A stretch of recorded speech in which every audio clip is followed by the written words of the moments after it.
Hey everyone, I wanted to show you my life books. I got these on jet pens and they are A6 size, made in Japan. They are so cute.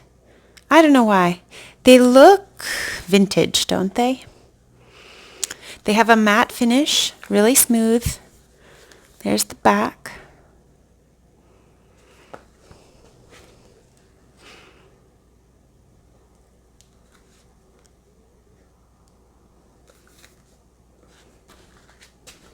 If you want to compare them, she got a little dirty, which is a bummer. But this is a hazard of using dip pens. Anyway, that's one of the little supplemental books that come with Hobonichi, which are smaller than the Hobonichi journals. So that gives you a size comparison. And let's see, I've got a techo.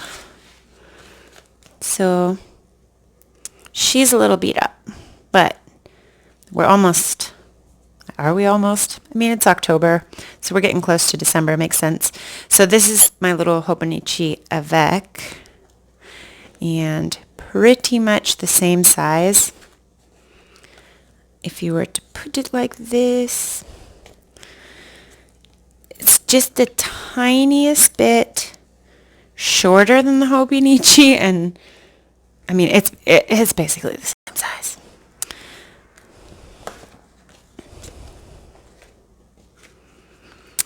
They are much thicker paper than a Hobonichi, so I can show you something. Let's see. How about this scrap paper here? All right. Now, if you look at the Tomo River paper in the Hobonichi, you can see that it's really thin and you can see right through it.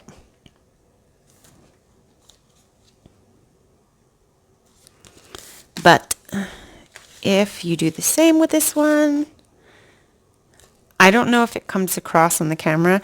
I can definitely see through it. So expect ghosting if you're, writing with fountain pens and things like that. But the paper itself is still, like here I can clearly make out all the words. And here I can kind of just see that it's green and I can kind of see the words. Hopefully that comes up on camera. Another thing that you'll notice is the grid pattern is a lot bigger than on the Hobonichi.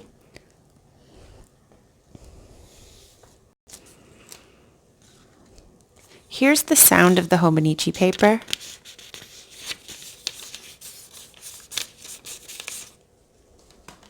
And here's the life book.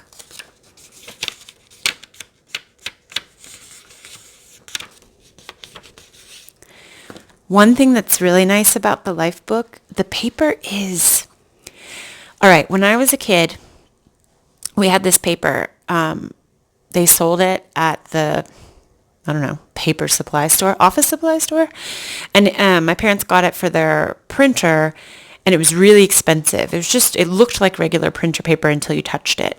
And the guy at the store told us that it had clay in it. Now, that could be my 7-year-old brain remembering it wrong, but for whatever reason, I still remember the feeling of that paper. It was just really smooth, and this reminds me of that. It feels almost waxy or like, I don't know. And it's not to say that this isn't smooth, because it is, but I feel the drag when I go across this one, and on this one, it's like ice skating. It's so smooth. So that's neat. In the Vermilion edition, the pages are,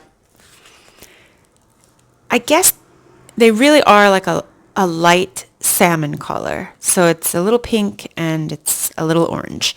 And then the lines themselves are also kind of like a dark salmon color. In the pistachio, it's green.